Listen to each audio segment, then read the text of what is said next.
welcome to the Wilmington Chambers podcast today. This is your source for in-depth information about the things that are most critical to businesses in southeastern North Carolina.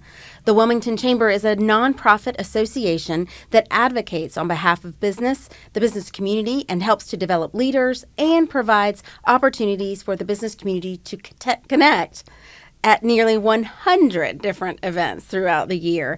If you're not yet a member, we would love to have you join our group. I'm your host. I'm Natalie English, President and CEO of the Wilmington Chamber. And on our show today, we will be talking about New Hanover County's latest economic mobility report that was released recently by Greenfield Development. Our guest today, I'll introduce in just a moment, but first, a critical component of our economic development team, I'll reintroduce to those of you who've been with us before, Josh Hallingse. Hi, Natalie. Good to see you. Thanks. Glad you're here. And so we also are joined by the Chief Strategy Officer for New Hanover County, Jennifer Rigby. Welcome. Hi, Natalie. Thanks for having me. You're welcome. You're welcome. And then it's my pleasure to introduce Robin Spinks, who is on the Chamber Board and also a principal in Greenfield Development Company and some energy companies. And she's just a really all-around Renaissance woman doing really cool stuff in our region and our state. So, Robin, thank you for joining us. Thank you for having me. Jennifer, we're going to start with you. I'd like for you to help our audience understand why an updated economic development plan or mobility strategy was needed, and what have we learned about the Garner report in that process? Well, thank you. A great question. The New Hanover County conducted an economic development study back in 2014. It was called Pathways to Prosperity, and it was done by J. Gardner and Associates. And it's been 8 years since that was done. Lots happened in the past 8 years, and as anyone in strategy knows, a good plan usually lasts somewhere 5 to 10 years, and so 8 years is where we sit from that plan. We've had a hurricane, we've had a global pandemic, we've also accomplished a lot since the Garner report. We've run water and sewer infrastructure up 421, where we are working on a business park on Blue Clay Road. We've had a lot of successes since the Garner report, and so it was the perfect time to refresh it and start with a new strategy. And you said 8 to 10 years, or 5 to 10 years, you said, as a suggested time frame. It's kind of crazy with how fast the world moves today to even think 5 years is often enough. And so we're having that same discussion at the Chamber, and we'll be embarking upon a new strategic plan for us also this year on our board. So then my next question, Robin, is for you. I'd love for you to share some of those highlights, and I know that it's going to be hard to do that in a short amount of time, but but we'd love to hit those high points and potentially even a return for a future episode to talk in more detail. So it's interesting to do work at home. Let me start by saying that, and I appreciated the opportunity to do that. So very quickly, and a lot of what I'm going to just say in a hurry is fairly obvious to folks, but what I do want you to know is that the why we chose things, the things that I'm going to describe that we chose, was the report is full of that why. Not only for the data that explains it and the assets that support it, but also because what we said in the final report was that we needed to regrow the middle of the economy, which means manufacturing. And there are a lot of folks who in the past have not been all that interested in manufacturing in this community.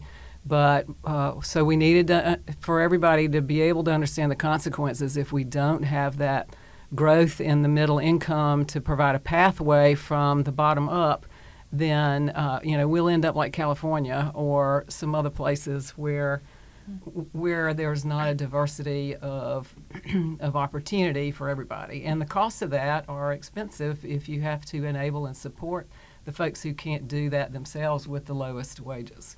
So I won't go into all that with you today, but so quickly, just some of the assets that we wanted to highlight and the reasons that we chose some of these targets, and to tell you what the targets are.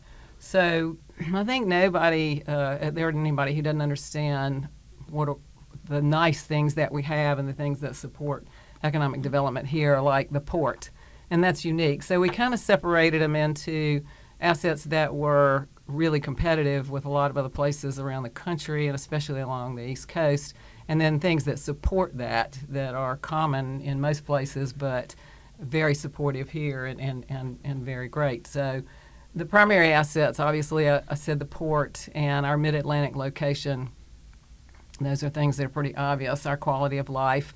Our screen gems and workforce assets are quite unique on the East Coast, absolutely unique on the East Coast. We have a lot of regional raw materials that can supply manufacturing of different types, like food processing and the building materials.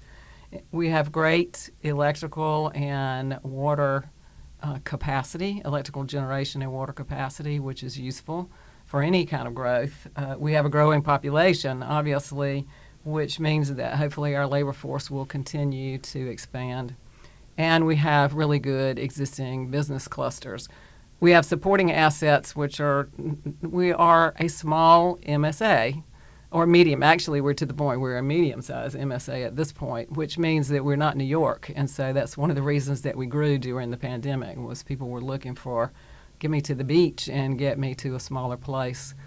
We have a small hub airport, which means that it's better than just a commuter commercial airport, but not quite as hub-oriented as a Charlotte, and that gives us a lot of opportunity. I myself took a direct flight to Dallas last week and was amazed that we actually had that as an example. We have UNCW and Cape Fear Community College, and the community colleges are always hyper-focused on local, the local businesses and how they can customize the training and support for them. But UNCW over the years has gotten more and more focused on the local community and providing the workforce for our existing businesses, and that's really been fun to see. We have natural gas availability. We have an amazing innovation network which supports business growth. We've got a unique transportation. We're the only city in North Carolina that has all the major transportation issues: interstate, airport, rail, port, and intercoastal waterway. And so that's unique and provides a lot of opportunity. And then, interestingly enough, the world needs to know that we have the 9th lowest tax rate, and that our county has the 9th lowest tax rate, and all the rest of those places are very rural. And so in terms of cities, we are the lowest cost location in North Carolina. There are also some limitations that are important that I don't need to go through that that sort of, from a site selection standpoint, if any of those criteria are those things, but our limitations are not really significant things, other than we are a physically small place, and we've only got so much land left, period, for whatever, and only about 4,000 acres of industrial land, and that needs to be protected substantially for us to have those jobs going forward. I think it's interesting, Robin, when you talk about all of the transportation modes. I reflect back, Jennifer, when we were working to respond and recover from Hurricane Florence, and early in that process, we had roads washed out where New Hanover County became an island, Brunswick County became 3 islands, and when we weren't sure if we were going to get all of the supplies we needed, we were seriously considering a barge coming into the North Carolina port at Wilmington to deliver what we needed. And if you think about if some county in the middle of the state became an island to the rest of the state, they wouldn't have that same kind of water access. They might have an airport, which can lend the same sort of support. But it is intriguing. I hadn't thought about until you released the report. And we're vulnerable. Yes. We've got 5 roads that come into this county from outside, and 4 of them have bridges. So that Cape Fear Memorial Bridge, which is the oldest and biggest with significantly the most commuting into the county from Brunswick and other places, is an extremely important thing that I agree with the Chamber's position on that. It's the number one limitation that we have, not right today, but it takes forever to get the money together and to get the support to make that happen. Right. So Absolutely. For sure that's important. Absolutely. So other than that, those sort of supporting assets, the target sectors, and I won't go into all the details about why, but we certainly looked at all of the basis for them. And we chose as our primary targets, first thing and most important thing is existing industry. Josh is going to be busy. Every site selection magazine out there tells you that at least 50% of your announcements over time come from expansion of existing industry. It's just easier to expand than it is to go out and start over somewhere new. So that's critical and important. I think that I reflect back again. I've been in this business for a really long time, and once there was an economic development panel in Charlotte when I was with the chamber there, and Hugh McCall, former CEO of Bank of America, said that he called economic development a zero-sum game. There just aren't enough companies at the level of what we call the elephant in the business, right, being created. You grow to that point, but that if we attract one from a community, then that community loses. There's just not enough of those large companies, and so focusing on existing business and small business, it has to be a real winner for any community. But I'm thrilled that we're focusing on that in this community. Absolutely, and growing our own, which I'll can talk about a little bit later, and if we want to. But in addition to existing industry, sort of the bring them in kind of traded sectors, we like to call them, include the warehouse and logistics, which is obvious because of the port being here. Life science and pharmaceuticals, everyone knows that North Carolina is one of the most significant states, and we don't have our share of that here, and we have all the vertical assets to make that happen. Digital technology companies in particular, we started with the financial tech, but computer software support for every single thing that we do, and every kind of company is just a booming sector, and we are the third city besides Raleigh and Charlotte that most anybody looks at for that sort of thing. And so, we're playing with the big guys there, and we can do that. Yeah, some of the companies are so interesting. Josh, who'd you visit last week?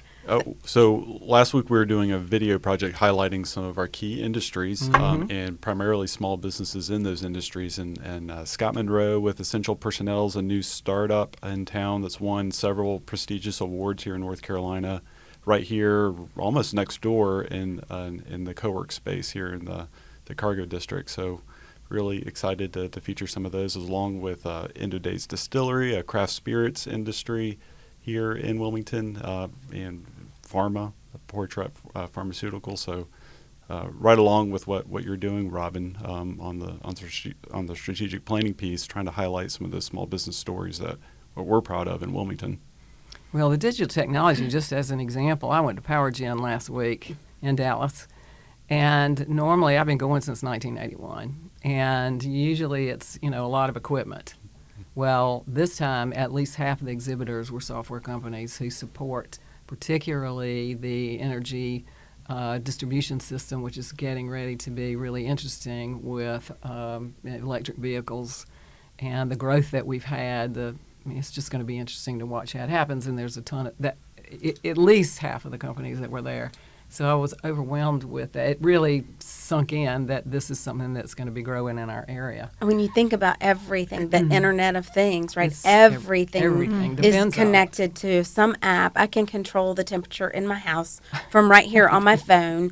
People can start their cars from their phones. It's and we are a player. I think to underscore, Robin, what you said, we are a player in the development of technology that is making money and creating jobs in our state. Definitely. And in addition to those fun things, offshore wind, the leases came out just a couple of weeks ago, and it's happening. As again, at PowerGen, there were even though wind was not the focus there, almost every one of them had pictures on their exhibit booth. We're in the wind business too. And the companies are already starting to show up and noodle around. The film industry we talked about, it finally came back with a vengeance in the last 2 years, which is kind of fun. Everywhere I go every day, there's a big sign that says filming is going to happen here tomorrow. And in addition, some other targets that are sort of support targets are things where we're competitive, but not necessarily the most competitive. Things like boat building, which also is part of the offshore wind industry. Aerospace, we have the assets, and we have a cluster company here. The blue economy companies we included because it's everything ocean, and certainly the ocean goes all up and down the East Coast, and there are some other places that do that. But UNCW has some really specific, and because of offshore wind, that there are a lot of connections with that. And then last but not least, building materials. As we continue to expand everything along the coast of east coast of the United States, building materials are really critical and in short supply, part of the supply chain issues. So those are sort of the targets, the assets and the targets that we recommended. I can go into great detail about why. So let me know great. how much detail you need later. This is super, and there's plenty more to talk about, but that's all the time we have for today in this episode. So thank you again for tuning in to the Wilmington Chambers podcast, your source for in-depth information about the critical issues facing businesses in southeastern North Carolina. We'll be back, and if you're not yet a member of the Wilmington Chamber, we would love to have you join us. Thank you.